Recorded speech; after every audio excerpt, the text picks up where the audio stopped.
Well, it sure has been a busy few days since we last caught up on the marketplace. Welcome. Great, as always, to have your company. I'm Jack Hevron, alongside the best newsbreaker in Australian basketball, Olgun Ulic from ESPN.com.au. Olgun, let's start with one of the biggest names during this free agency period, and that is Luke Travers. We know that he's left the Perth Wildcats. Where will he be playing in NBL 24? Jack, Luke Travers has signed a 3-year deal with Melbourne United. He forms a really prolific front court with Joe Luala Jr., joins Chris Goulding, Shea Ili, Tanner Krebs, Flynn Cameron on that roster. And this just gives United, firstly, a really impressive local core. This is, right now it's 3 marquees for that team. And for Travers, I spoke to him last night ahead of this signing, and he spoke about wanting to take that next step to the NBA and figuring out where the best place was to do that. And he pointed to Melbourne United, Dean Vickerman, that culture, their track record of helping guys to the NBA, and he decided that was the best fit for him.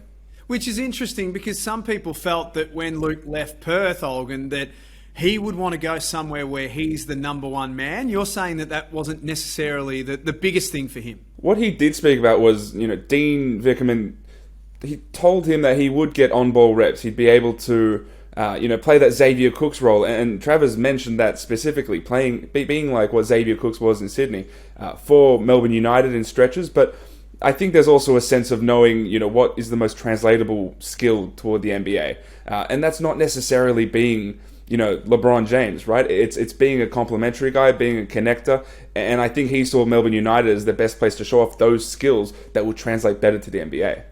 It's becoming a formidable lineup that Melbourne are assembling, and they haven't even started to play around with imports as yet. That's right. And, it's sort of the open secret around the Melbourne basketball area is that plan A for Melbourne United is Matthew Dellavedova. Now, there is still a ton of water to go under the bridge with potentially getting Dellavedova signed in United again. The first one is he's still in the midst of a playoff series with the Sacramento Kings.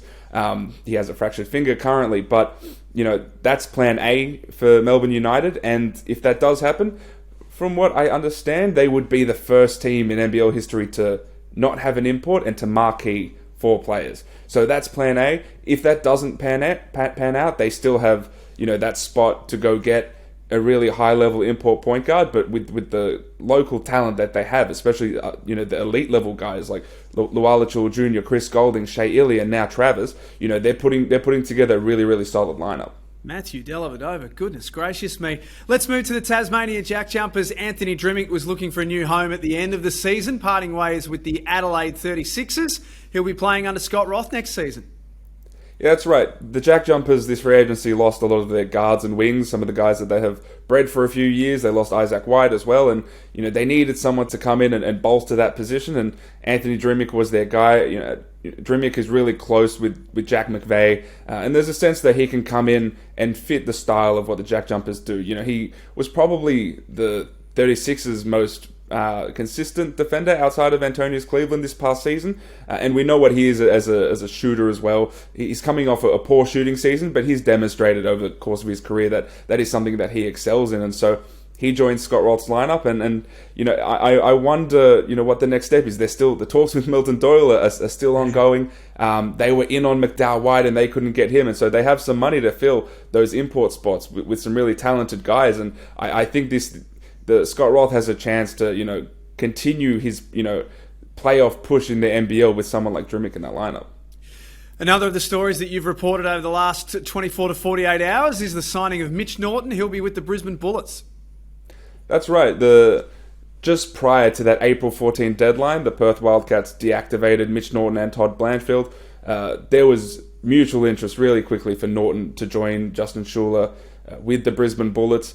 I'm told that they see him as their backup point guard. So at this point, they now have practically their entire bench shored up. And when you go through that lineup, it's that bench. It's Mitch Norton, Isaac White, Sam McDaniel, potentially Josh Bannon or DJ Mitchell, and Tyrell Harris. And that's a really, really solid local cohort. All of those guys outside of Mitchell are on 2-year deals as well. And so you're starting to get a sense of this team coming off a really volatile season and suddenly turning into a sustainable franchise again. And with Norton, it was, a push from Schuller, but it was also a push, I'm told, from Aaron Baines. I'm told Baines, placed a number of phone calls to Mitch Norton, telling him and selling him on the Brisbane Bullets.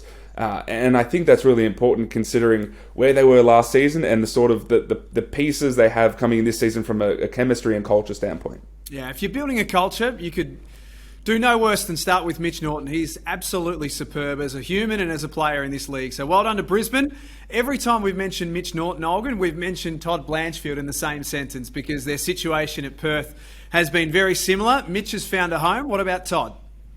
He's also found a home. I'm told the Illawarra Hawks have signed Todd Blanchfield to a 2-year deal. So he returns to Illawarra after a few stints elsewhere. And I think he gives them shooting that they didn't have. We talk about their lineup and the defensive identity that they're chasing and this identity they have under Jacob Jackomas, but they didn't really have wing shooting. And so Blanchfield comes in, didn't really find his feet under John Rillie with the Wildcats, but prior to that he was a fringe All-NBL guy, and so I look at him coming in and providing a really needed skill set to the Illawarra Hawks. For the Tasmania Jack Jumpers, we spoke about who they have gained. They have lost Matt Kenyon. He'll be playing with Southeast Melbourne next season. That's right. That's a 2-year deal for Matt Kenyon in Southeast Melbourne. This is a team that has been one of the worst half-court defenses since they've existed, and so you bring someone like Matt Kenyon in, widely regarded as a really solid rebounder and a defensive specialist, and he helps them a ton in those sorts of areas, and it was just an absolute need for them. And for Kenyon, it's potentially a chance for him to spread his wings a little bit more. He really grew under Scott Roth in Tasmania, and this is a chance for us to see if he can take that next step in his development. Let's finish off with the Perth Wildcats in that case. They have added another name to their roster. They have. There's a trend with this Wildcats free agency. It's number one, bringing in Western Australia kids. And so it started with Pinder, it's David Aquera, now it's Ben Hansel. And the other thing is it's also getting younger and more athletic. And I think that's the style of play that John Rillie, wants to exhibit. And so that was exhibit A with Aquera, with Pinder, and now with Hansel as well. Hansel, a 6'5" wing, can really shoot, a really, really solid athlete as well. It's rare to see someone practically just come off a really impressive under-20s nationals where he was the MVP, led WA to a title, to just roll into a roster spot. But that's the sort of trust that they have in him. That's how much they value what they saw. And you can see someone like Hansel really developing into a really solid NBL player down the track.